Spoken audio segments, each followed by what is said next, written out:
ఆంధ్రప్రదేశ్‌లో కూటమి ప్రభుత్వం తీసుకొచ్చినటువంటి పీపీపీ విధానం పైన ప్రజా వ్యతిరేకతతో పాటు వైఎస్ఆర్‌సీపీ తెచ్చినటువంటి ప్రజా పోరు, కోటి సంతకాల సేకరణ పూర్తిగా సక్సెస్ అయిందా? లేదా?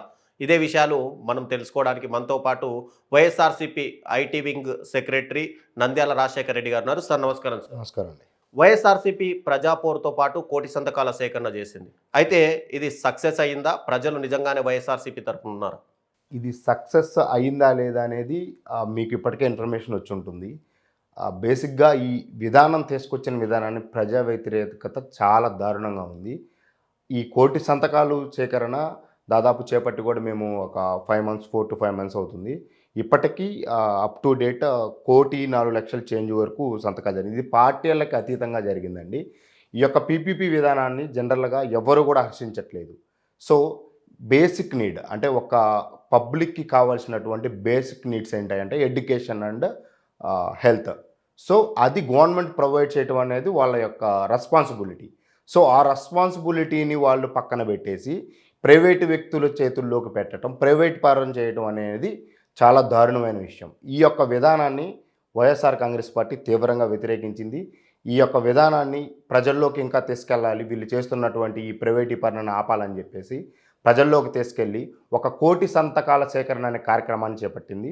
ఈ కోటి సంతకాల సేకరణ ముఖ్య ఉద్దేశం కోటి సంతకాలు సేకరించి తర్వాత ఈ ప్రైవేటీకరణ ఆపి తర్వాత పేద ప్రజలకి, సామాన్యమైన పేద ప్రజలకి, మధ్యతరగతి పేద కుటుంబాలకు అందుబాటులో ఉచిత వైద్యం అందాలన్న ఒక్క బలమైన కోరిక ఆకాంక్షతోటి వైఎస్ఆర్ కాంగ్రెస్ పార్టీ ఈ కార్యక్రమాన్ని చేపట్టింది. ప్రైవేటీకరణ ఆపి పేదలకి, మధ్యతరగతి కుటుంబాలకి ఉచిత వైద్యం అందాలని చెప్పేసి ముఖ్య ఉద్దేశంతో ఇది చేపట్టారు. ఇది చాలా సక్సెస్ అయింది, గ్రాండ్ సక్సెస్ అయింది. ఈవెన్ పార్టీలకు అతీతంగా వచ్చి కూడా సంతకాలు పెట్టారు చాలామంది. సో, ఇది ఏ పార్టీకి సంబంధించిన యాక్టివిటీ చేసినప్పటికీ కూడా ప్రజలకు ఉపయోగపడేటువంటి కార్యక్రమం ఇది. దాదాపుగా మీరు అబ్జర్వ్ చేస్తే మన రాష్ట్రం సపరేట్ అయిన తర్వాత మనకున్న గవర్నమెంట్ మెడికల్ కాలేజీలు చాలా తక్కువ. ఉన్న మెడికల్ కాలేజీలో ఫెసిలిటీస్ అంతకంటే చాలా తక్కువ. సో, జగన్మోహన్ రెడ్డి గారు గత 5 సంవత్సరాలు ముఖ్యమంత్రిగా ఉన్న టైంలో 19-24 అనేక సంస్కరణలు తీసుకొచ్చారు. అందులో స్కూల్స్ బాగు చేయటం అయితే ఏంటి, ఈ యొక్క ప్రభుత్వ కళాశాలలు బాగు చేయటం అయితే ఏంటి, కొత్త కళాశాలలను తీసుకురావటం అనేది చాలా అప్రిషియేట్ చేయాల్సినటువంటి విషయం అన్నమాట ఇది. సో, ఈ కొత్త కళాశాలలో 17 మెడికల్ కాలేజీకి సెంట్రల్ గవర్నమెంట్ దగ్గర నుంచి పర్మిషన్స్ తీసుకొచ్చి ఆల్మోస్ట్ ఆల్ ఒక 6-7 కాలేజెస్ ఆల్రెడీ ఓపెన్ అయ్యి సీట్స్ అలొకేషన్స్ కూడా రెడీగా ఉంది.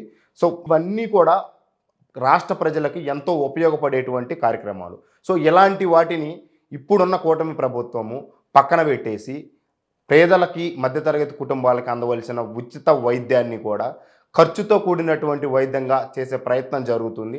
సో, దీన్ని వైఎస్ఆర్ కాంగ్రెస్ పార్టీ తీవ్రంగా అడ్డుకొని ప్రజల్లోకి తీసుకెళ్ళి సో, ఈ విషయంలో వైఎస్ఆర్ కాంగ్రెస్ పార్టీ సూపర్ సక్సెస్ అయిందనే చెప్తున్నాం. ఎస్. కోటి సంతకాలు అసలు కంప్లీటే కాలేదు. ఫేక్ సంతకాలు సృష్టించారు. అలాగే మేము ఏదైతే ప్రైవేట్ అన్నామో ఆ ప్రైవేటీకరణ చేయట్లేదు అని చెప్పి కూటమి ప్రభుత్వం ఒకవైపు స్టేట్మెంట్లు ఇస్తుంది. దీన్ని అంటే వైఎస్ఆర్‌సీపీ ఈ కోటి సంతకాలు చేయలేదా? లేదంటే వైఎస్ఆర్‌సీపీ తెచ్చినటువంటి కోటి సంతకాలకు ప్రభుత్వం ఏమైనా వెనకడుగేసిందా?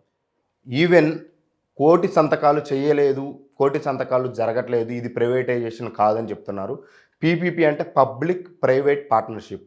సో, కంప్లీట్‌గా గవర్నమెంట్ ఆధీనంలో ఉండవలసింది మధ్యలో ప్రైవేటు వ్యక్తులకి ఎందుకు ఇన్వాల్వ్ చేయాలి?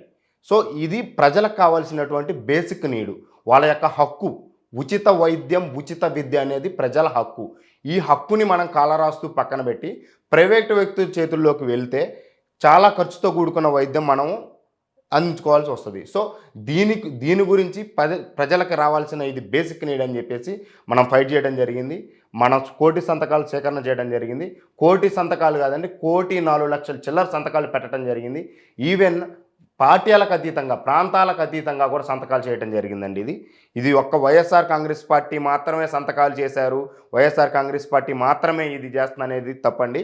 ఇది వైఎస్ఆర్ కాంగ్రెస్ పార్టీ చేపట్టినట్టు కార్యక్రమం అయినప్పటికీ కూడా ఇతర పార్టీ వాళ్ళు కూడా వచ్చి వాళ్ళకి దీని విలువ తెలిసి రేపు ఇది ప్రైవేటు వ్యక్తుల చేతుల్లోకి వెళ్తే మనం ఏ రకమైనటువంటి పరిస్థితులు ఎదుర్కోవాలి, ఫర్ ఎగ్జాంపుల్ ఇప్పుడు నాకు ఏదైనా చిన్న జ్వరం వచ్చింది, ఇవాళ మీకు తెలిసి ఉంటుంది, మనకి ఏదైనా చిన్న ప్రాబ్లం వస్తేనే, ఆరోగ్య సమస్య వస్తేనే హాస్పిటల్కి వెళ్తే వేలకు వేలు బిల్లులు వేస్తున్నారు.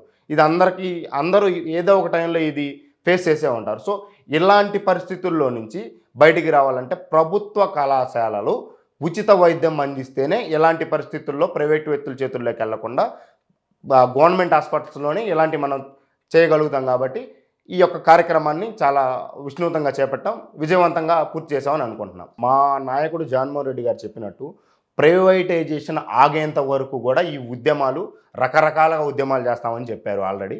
ఇది ఇంతటితో ఆగదండి, ప్రైవేటైజేషన్ ఆగేంత వరకు కూడా జరుగుతూనే ఉంటాయి.